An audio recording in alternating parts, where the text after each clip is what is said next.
everyone, so this week's topic is all about resilience, and today is all about our intentions. So what is our intention around resilience? It's a huge topic. It's a massive sort of so much to cover in this topic. But what I hope to do in this week's guide is really just outline for you a few key areas to look at and build and start formulating a little bit of a toolkit around resilience and having a real clear think about what does it mean for you, what are some of the things that we need to be aware of when we're looking at resilience, what are some of the qualities of resilience, and then we're going to dive into maybe sort of 3 key areas that you can have a look at when you are facing struggles, when you are facing difficulties, and help you build a little bit of a toolkit to be able to deal with trying times in the future, or maybe struggles you're having just now, and maybe give you a little bit of guidance and a little bit of help in how to sort of navigate and how to be a little bit more resilient. So to dive straight in, I always like to look at, with any particular topic that we're covering, I like to look at the definition of it and also to sort of try and unpick a little bit more of that definition for us to gain clarity around what exactly is it and what does it mean to us. So I pulled out the dictionary, and the first definition for resilience is really a capacity to deal or recover quickly from difficult situations, or toughness.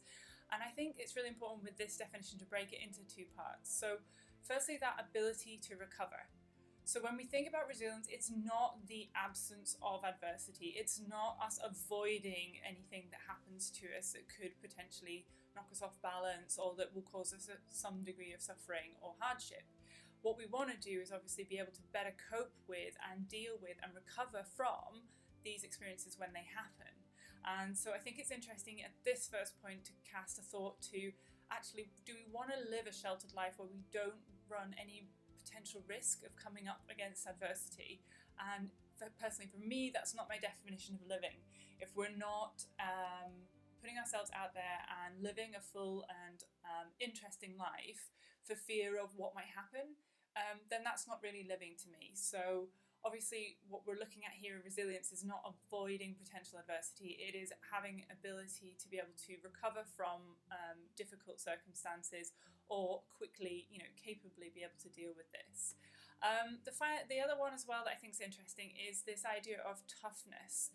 And on this point, what I want to make a clear distinction about, and I'll cover it later in the guide videos as well, is have a think about what this actually means for you, with regards to what we don't want to do is shield ourselves or be numb to any of the experiences that happen to us.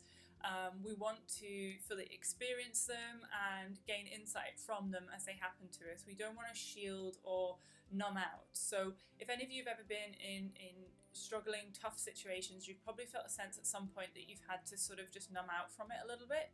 But what we want to do, and what a lot of resilient people do, is in the experience it real time. And that's actually shown and proven to be much better for your mental health and your mental well-being if you do actually process during the moment. Even if there are periods where you have to numb out because you just have to get something done, that's absolutely understandable. But what we don't want to do is completely numb out and never reflect on and never look at those circumstances and those situations and glean insight from them. And so that toughness is not necessarily a shell, it's a toolkit and ability to move through and process through these experiences as they happen. A second definition of resilience is obviously when it applies to materials. So it's the ability of a substance or object to spring back into shape. It's elasticity, it's flexibility. So this ability to spring back into shape, again, requires 2 things. Firstly, clarity on what is the shape to begin with that you want to return to, and having some real clarity, because when you are in moments of hardship or you're in moments of adversity, it can be really hard to struggle to remember what things were like before and what it is that you're seeking, to achieve. Because in that moment, what you're doing is you're feeling the experience of being in that particular hardship, in that period of adversity, and it's kind of hard to see beyond the fog that you're in at the moment. And so having real clarity on what is that shape, what is that state that you want to return to is really clarifying, because you can start then to piece together the pieces that you need to, or the things that you need to do, or the changes you need to make to help you get back there.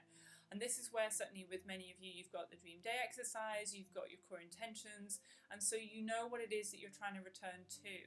And at moments of adversity, obviously, is we've been taken away from that, and what we want to do is return back to that.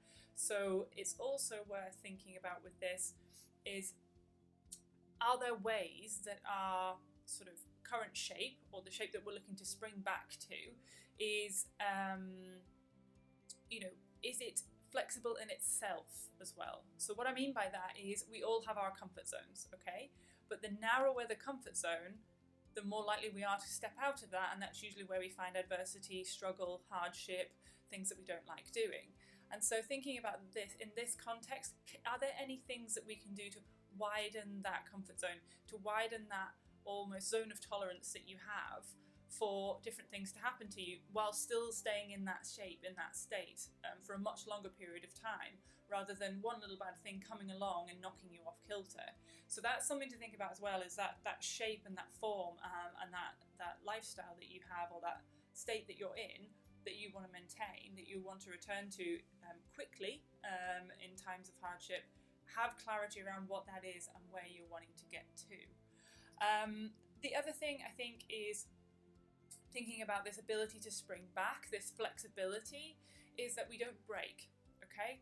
So we have the ability to absorb some of these events that happen to us, these periods of time where we have great hardship, and think about how we can build a toolkit to give us the confidence to stretch a little every so often, to flex a little bit every so often. And I think we would feel, going into adversity, we would feel far more confident in our abilities to return back if we knew we had a toolkit of things that we could rely on to help us return back to that place that we want to be in most of the time. None of us want to live in adversity all the time. So having this toolkit available, and having this sort of preparations, or these little go-to things that you do to help you return back to this centered place, and spring back, in a word, can be really, really beneficial. Because what we don't want to be is victims of our circumstances. We want to be empowered to be active participants in our life, and have this ability to bring ourselves back to this place that we want to be in most of the time. And I think where a lot of fear comes around comfort zones and stepping out of things and going through struggles, is this worry that we can't get back to where we are now. And so it's easier just to stay in our comfort zone, as it were. And so these resilience tools that we're going to go through, and some of the insights you're going to gain from this guide, are going to help you with these different areas, and help you with these different things, to hopefully give you a little bit more confidence, and help you better navigate some of these hard and stressful and struggling times that we all will come across in life.